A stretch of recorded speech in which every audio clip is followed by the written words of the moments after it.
राधे राधे, जय श्री कृष्णा। मैं सीमा सिंह पुणु कुचारण इस पर छोटों को प्यार और बराबर वालों को तहे दिल से नमस्कार करती हूँ।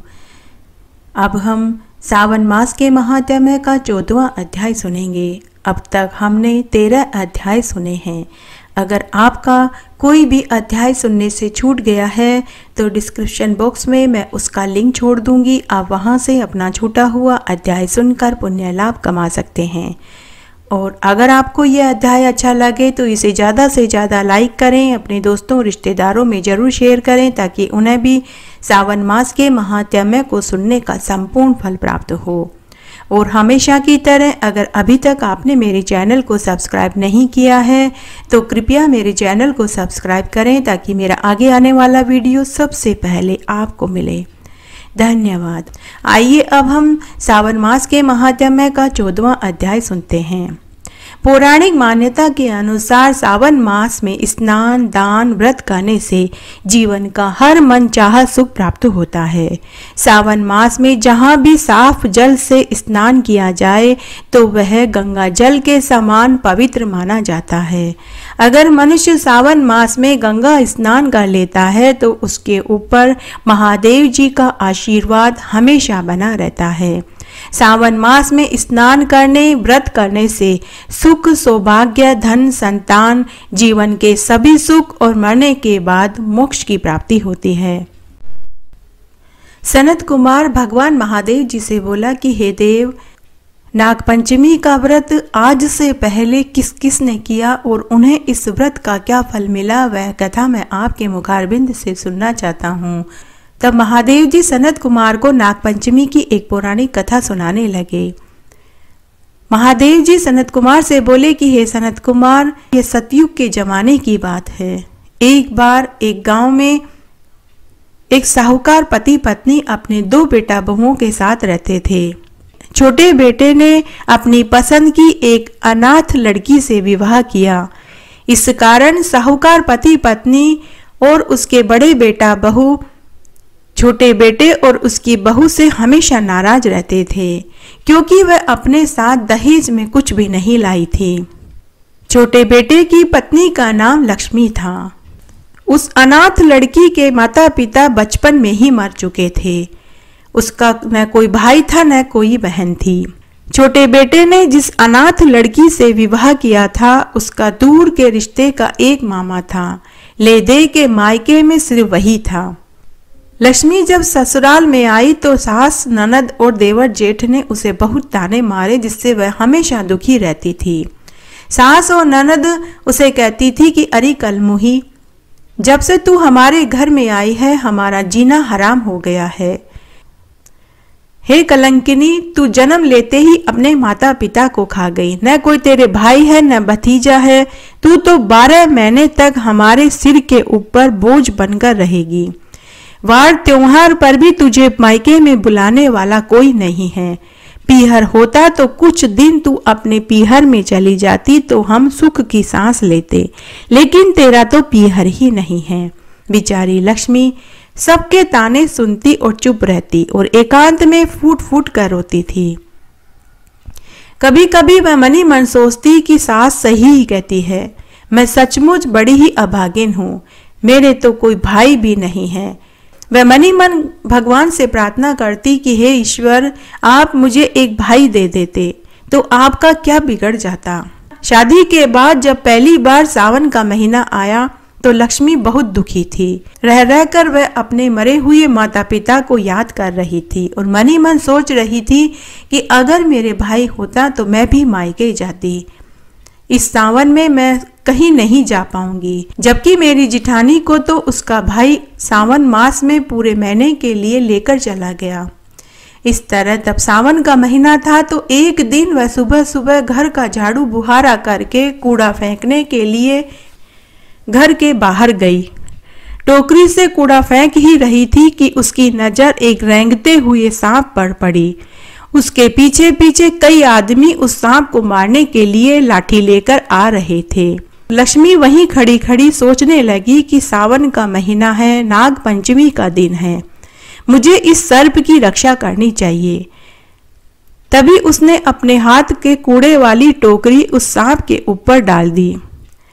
सर्प उस टोकरी के नीचे छिप गया। उसके पीछे 4-5 आदमी डंडा लेकर आए तो उसने लक्ष्मी से पूछा कि अरे बहन, क्या तुमने यहाँ से सांप को जाते हुए देखा?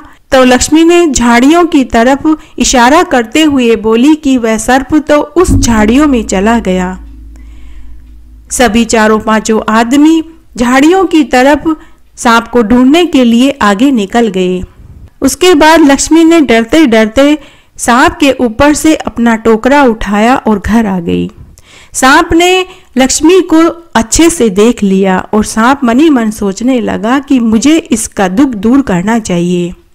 तब एक दिन वही सर्प मनुष्य का रूप धारण करके लक्ष्मी के घर आया और उसकी सास, ननद और जेठ जिठानी से बोला कि मैं अपनी बहन को विदा कराने के लिए आया हूँ, कृपया करके सावन मास में उसे पीहर भेज दीजिए। लक्ष्मी की सास, जेठ जिठानी और ननद बोले कि लक्ष्मी का तो कोई भाई ही नहीं है, तुम कहाँ से भाई बनकर आए हो? तब वह सर्प रूपी आदमी लक्ष्मी की सास से बोला कि माताजी, मुझे मेरे माता पिता ने बचपन में ही एक रिश्तेदार के साथ काशी में पढ़ने के लिए भेज दिया था। मैं काशी से पढ़कर अभी ही लौटा हूँ। लौटने पर मुझे मालूम चला कि मेरे माता पिता की मृत्यु हो गई है और मेरी बहन का विवाह आपके घर में आपके छोटे बेटे से हुआ है। जब मैं गया था तो लक्ष्मी बहुत छोटी थी, मैं ठीक से बोल भी नहीं सकती थी, इसलिए वह भी मुझे नहीं पहचानती। आप मुझ पर भरोसा कीजिए, आप मेरी बहन को सावन मास में मेरे घर भेज दीजिए। तब लक्ष्मी की सास ने लक्ष्मी को बुलाया और कहा कि देख, तेरा भाई तुझे लेने आया है। लक्ष्मी को तो विश्वास ही नहीं हो रहा था। जब उस आदमी ने बहुत जोर दिया तो लक्ष्मी को मानना पड़ा। तब उस आदमी रूपी सर्प ने लक्ष्मी की सास से कहा कि मैं अपनी बहन को 1 महीने के बाद यहीं वापस छोड़ जाऊंगा। इस तरह लक्ष्मी अपने भाई के साथ जाने के लिए तैयार हो गई। जब वे दोनों एक जंगल में पहुंचे तो उस आदमी ने लक्ष्मी से कहा कि बहन, तुम थोड़ी देर के लिए अपनी आंखें बंद कर लो। लक्ष्मी सोच में पड़ गई कि कहीं इस आदमी के मन में कपट तो नहीं, क्यों मैं एक अजनबी को अपना भाई मानकर उसके साथ यहाँ तक चली आई। तभी वह सर्प रूपी आदमी लक्ष्मी की घबराहट को जान गया। उसने तुरंत कहा कि बहन, तुम किसी भी प्रकार की चिंता मत करो। बहन, मैं वही सर्प हूँ जिसकी तुमने टोकरी डालकर के जान बचाई थी। मैंने तुम्हारे जीवन में भाई की कमी को महसूस किया था, इसीलिए मैं अपना फर्ज निभाने आया हूँ। मैं तुम्हारे एहसान को चुकाना चाहता हूँ। इसीलिए हे बहन, मैं पाताल लोक में तुम्हें अपने घर ले जाना चाहता हूँ, इसलिए तुम थोड़ी देर के लिए आंखें बंद कर लो। लक्ष्मी ने थोड़ी देर के लिए आंखें बंद करी। थोड़ी देर बाद उसने आंखें खोली तो उसने स्वयं को एक आलीशान महल में पाया। लक्ष्मी को एक बहुत ही सुंदर कमरे में ठहराया गया। उसके सेवा के लिए 2-2 दासियां लगा दी। लक्ष्मी ने देखा कि वहां सबका शरीर सर्प का था, केवल चेहरा ही मनुष्यों का था। वे मनुष्यों की भांति आपस में बातें करते थे, इसलिए लक्ष्मी को किसी से भी कोई बात करने की असुविधा भी नहीं हुई। लक्ष्मी को अब यह पता चल गया था कि उसका भाई सर्पों का राजा था। हे सनत कुमार, लक्ष्मी अपने भाई की पत्नी और माँ से भी मिली। सर्पराज की माता को वह माँ कहने लगी और सर्प की पत्नी को भाभी कहकर बुलाने लगी। लक्ष्मी के भाई को हर समय उसकी फिक्र रहती थी कि उसकी बहन को कभी कोई कष्ट न हो, इसलिए उसने उसकी सेवा के लिए अनेक नौकर चाकर लगा दिए। लक्ष्मी का समय पंख लगा करके उड़ने लगा। बीच बीच में लक्ष्मी का भाई उससे पूछता कि बहन, तुझे किसी चीज की कोई कमी तो नहीं है? अगर कोई कमी है तो मुझे बता दे। तब लक्ष्मी ने अपने भाई से कहा कि भाई, मुझे यहाँ किसी चीज की कोई कमी नहीं है। लक्ष्मी के भाई के घर में एक नियम था। हर रोज एक बहुत बड़े कढ़ा में दूध को गर्म किया जाता था, फिर उसे ठंडा किया जाता था। ठंडा करने के बाद उस ठंडे दूध को पीने के लिए सभी नागों, सभी सर्पों को बुलाने के लिए घंटा बजाया जाता था।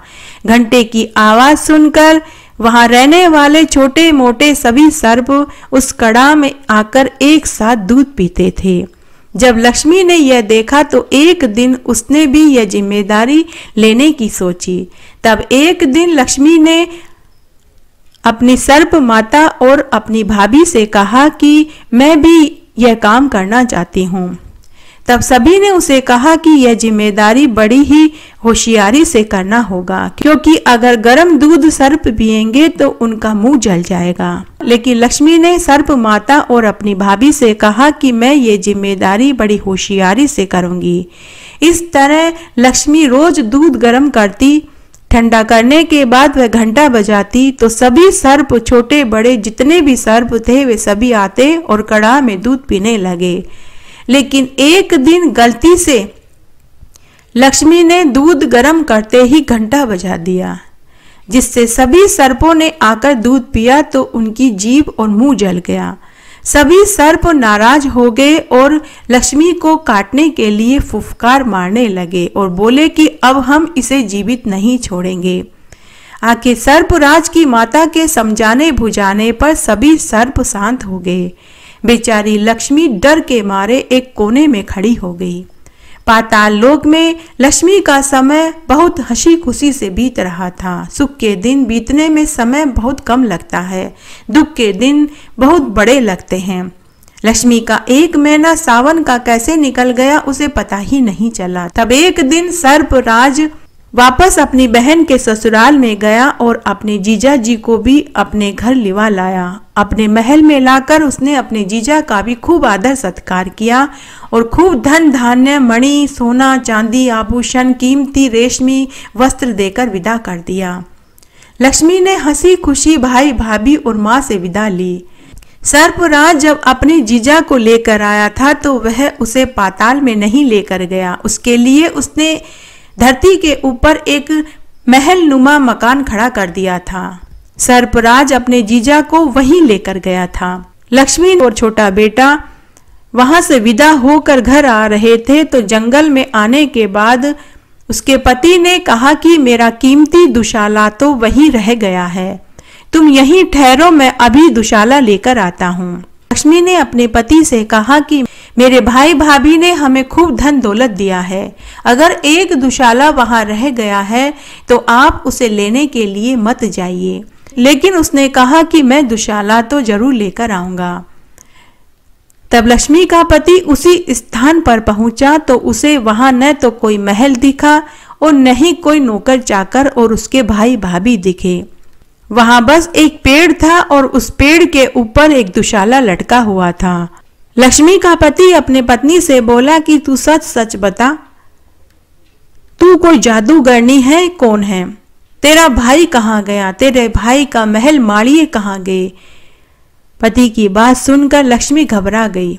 उसने साहस बटोरकर सारा सच बताया, लेकिन उसके पति को उसके ऊपर विश्वास नहीं हुआ। पति ने अपनी पत्नी लक्ष्मी को खूब जलीकट्टी सुनाई और खूब गालियां दी।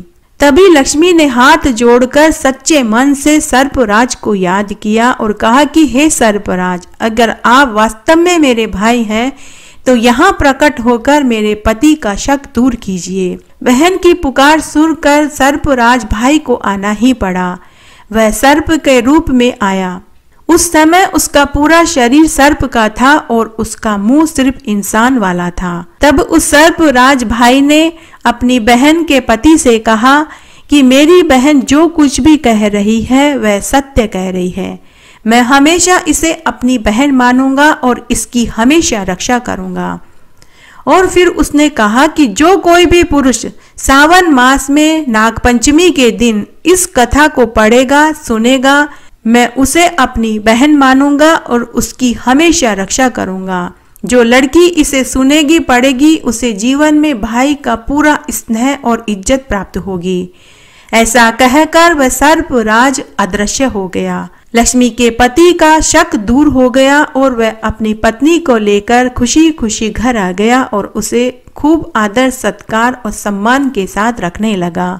हे सनत कुमार, यह मैंने तुम्हें नागपंचमी की एक पौराणिक कहानी सुनाई। जो कोई भी इस कथा को नागपंचमी के दिन सुनता है, सुनाता है, उसकी सभी मनोकामनाएं सर्पराज पूरी कर देते हैं। आइए अब हम सावन मास के महात्म्य का 14वां अध्याय सुनते हैं। भगवान शिव सनत कुमार से बोले कि हे सनत कुमार, अब मैं तुमसे श्रावण शुक्ल पंचमी का विधान कहता हूँ, तुम ध्यान से सुनो। चतुर्थी के दिन एक बार भोजन करना चाहिए। चतुर्थी के दिन शाम को दोबारा भोजन नहीं करना चाहिए। पंचमी वाले दिन नक्त व्रत करना चाहिए। इस दिन सोने, चांदी, लकड़ी अथवा मिट्टी का 5 फनों वाला सर्प बनाकर श्रद्धा भक्ति पूर्वक पूजा करनी चाहिए। द्वार के दोनों ओर गोबर से सर्प बनाकर पंचमी को विधि विधान से पूजन करना चाहिए। मालती, कने, चंपा के पुष्प, धूप, दीप, नैवेद्य, गंध, अक्षत आदि से पूजन करके ब्राह्मणों को खीर, पूड़ी, लड्डू, कचौड़ी का स्वादिष्ट भोजन कराना चाहिए। हल्दी चंदन से दीवार पर अनंत नाग, वासुकी, श्रेष्ठ, धद्राष्ट्र, अश्व, करकोटक, कंबल, पद्मनाभ, तक्षक, कालिय नाग, शरदपाल इन नागों के कुल स्वामियों को साथ ही नाग माता कद्रू लिखकर पुष्प से पूजन करें। फिर इस दिन अगर कहीं भी नाग मिल जाए या सपेरे मिल जाए, उनके पास नाग हो तो उन्हें घी शक्कर डालकर दूध पिलाना चाहिए। इस दिन लोहे के बर्तन में कुछ भी नहीं बनाना चाहिए। नैवेद्य के निर्मित श्रद्धा भक्ति पूर्वक गेहूं दूध की खीर बनानी चाहिए। भुने हुए चने, जौ और धान की लापसी सर्पों को देनी चाहिए। स्वयं भी इन्हीं वस्तुओं का भोजन करें तथा 7 बालकों को इस दिन भोजन जरूर कराना चाहिए। इससे उनके दांत मजबूत होते हैं। बांबी के पास वाद्य गीत संगीत से उत्सव करना चाहिए। इस उत्सव में स्त्रियों को सुंदर आभूषण पहनकर भाग लेना चाहिए। इस प्रकार से अनुष्ठान करने वाला व्यक्ति को कभी सर्प का भय नहीं सताता। हे सनत कुमार, अब मैं तुमसे लोक हित की कुछ बातें कहता हूँ, तुम ध्यान से सुनो। सर्प के काटने से मनुष्य या तो निम्न गति को प्राप्त होता है अथवा सर्प की योनि में जाता है।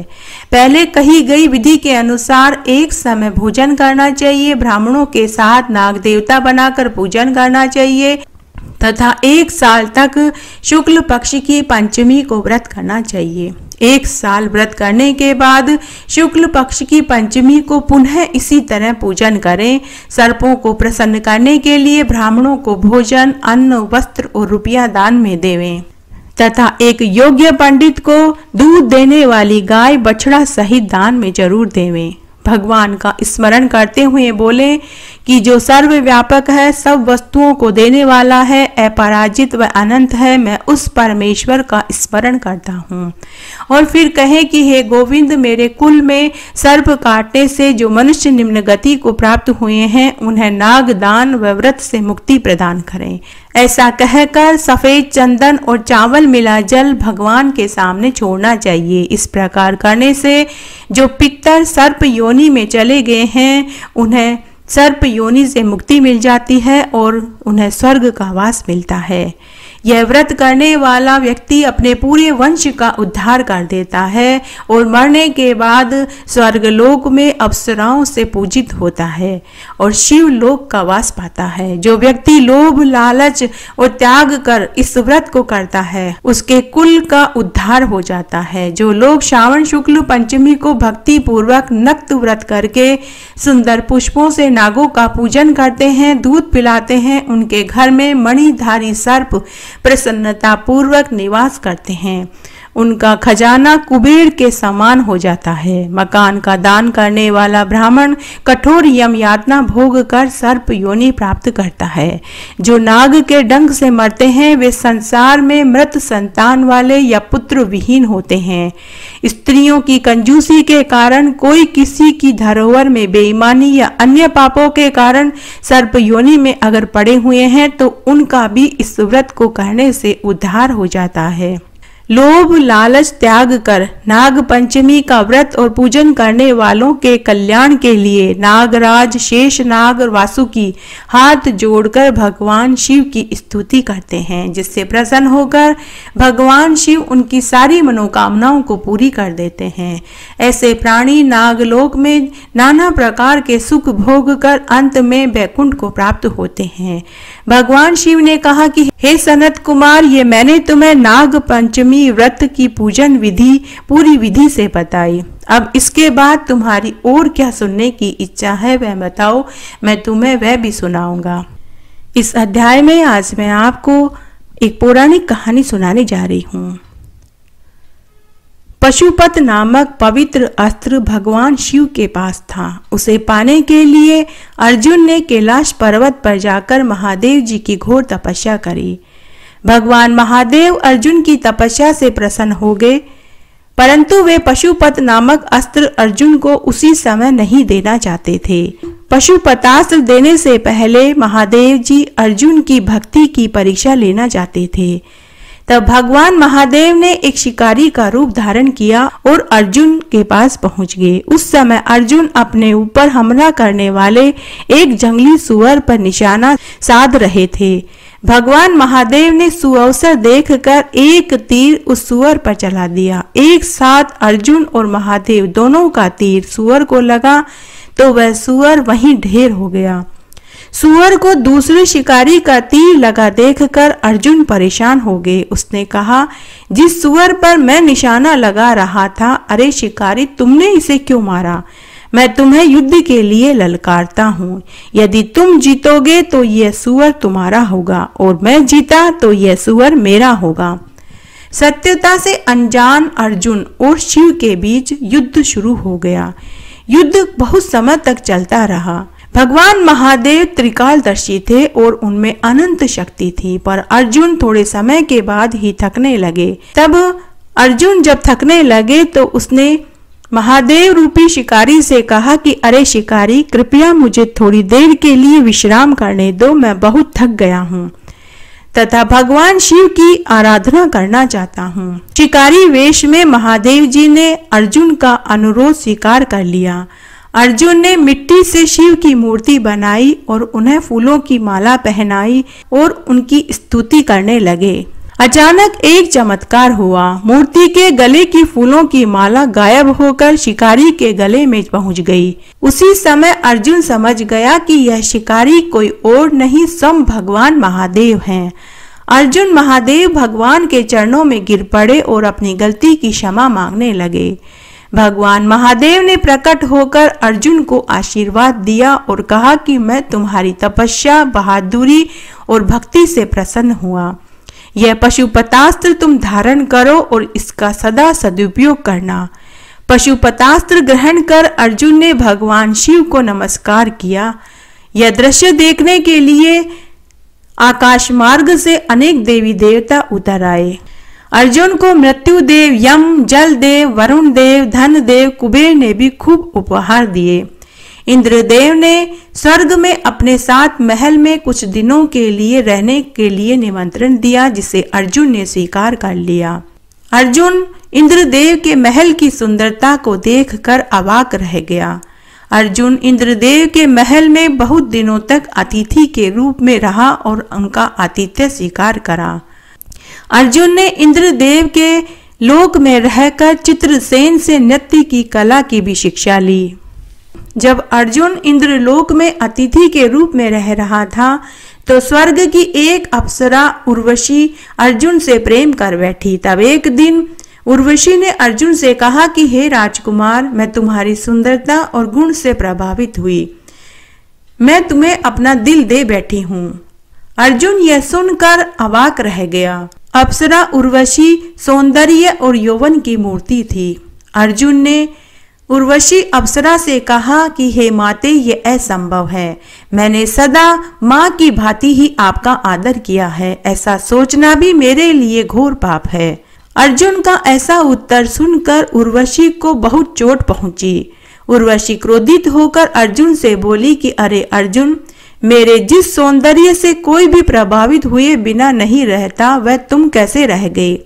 हे अर्जुन, मैं तुम्हें शाप देती हूँ। अपने जीवन काल में तुम्हें 1 वर्ष तक किन्नर के रूप में समय व्यतीत करना पड़ेगा। उस समय तुम न तो पुरुष रहोगे न ही स्त्री। एक अस्वीकृत स्त्री कैसा महसूस करती है यह उस समय तुम अच्छे से समझ जाओगे। उर्वशी का जब गुस्सा शांत हुआ तो उसे अपनी गलती का एहसास हुआ। उर्वशी ने अर्जुन से कहा कि हे अर्जुन, मैं अपना दिया हुआ शाप वापस तो नहीं ले सकती, परंतु मैं तुम्हें इस शाप के प्रभाव का समय तुम खुद चुन सकते हो, यह मैं तुम्हें सुविधा देती हूँ। अर्जुन ने सिर झुकाकर शाप को स्वीकार कर लिया और उर्वशी के सामने शीश नवाया। उसके बाद अर्जुन वापस अपने भाइयों के पास लौट आया। इस प्रकार महादेव जी की तपस्या करके अर्जुन ने पशुपतास्त्र को ग्रहण किया। इस तरह आज मैंने आपको सावन मास के महात्म्य का 14वां अध्याय सुनाया। आशा करती हूँ यह आपको जरूर पसंद आएगा। मेरे साथ बने रहने के लिए आपका धन्यवाद। आगे की कथा कहानी के लिए भी आप इसी तरह मेरे साथ बने रहें। धन्यवाद।